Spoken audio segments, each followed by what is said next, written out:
Hey guys, it's Justin Goodbread with Financially Simple. So this last week I had an unusual event which transpired. I heard a CPA tell one of our mutual clients the word always. Well, Justin, what's the big deal? You see, in the world of finance, there's really never an always. There's never always. There's so many different paths that somebody can take that to make a blanket always statement is just wrong. He stated that it's always better to use a Roth IRA over a traditional IRA.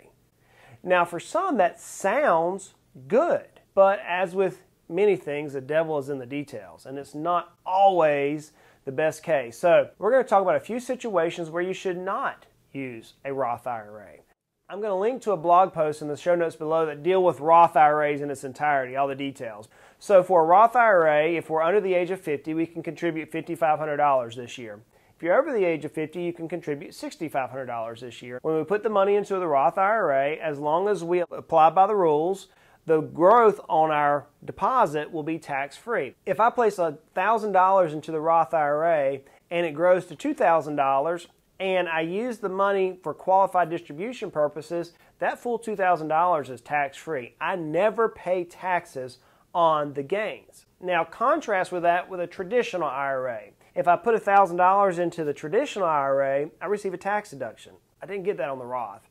And if it grows to $2,000, because I got a tax deduction on the front end, now I'm going to have to pay ordinary income tax on the full $2,000 when I take it out in the future. So many times, and most times I would say, a Roth IRA is a really good idea for us. There are a few exceptions, so let's kind of walk through those. Exception number one is, how old are you? If you're dealing with a very short time period, you may, depending on the math, you may need to use a traditional IRA over a Roth IRA. Typically, people in their 50s and 60s, depending on their asset mix, can often be better served with a traditional IRA.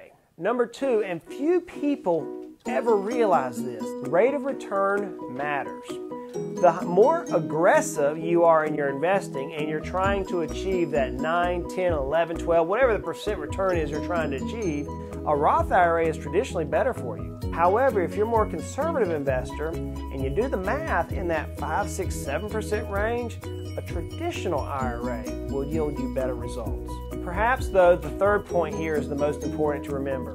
Where is your current tax bracket? So in this particular case, my client is at a 40% tax bracket just on the federal side. We're not dealing with state, self-employment, any of the other various taxes I hit. In a 40% tax bracket today, no one really knows what the tax bracket is going to be in a couple of years whenever he retires. Traditionally, tax brackets drop because we're getting Social Security income. We're now pulling money out of our non-taxable accounts. I have many clients with seven-figure accounts who are only paying 15, 16, 17% taxes. So someone who's paying a high tax bracket now is not always served using a Roth IRA. Contrast to that, if someone is in a low tax bracket now, you better believe I'm going to tell them to use a Roth IRA.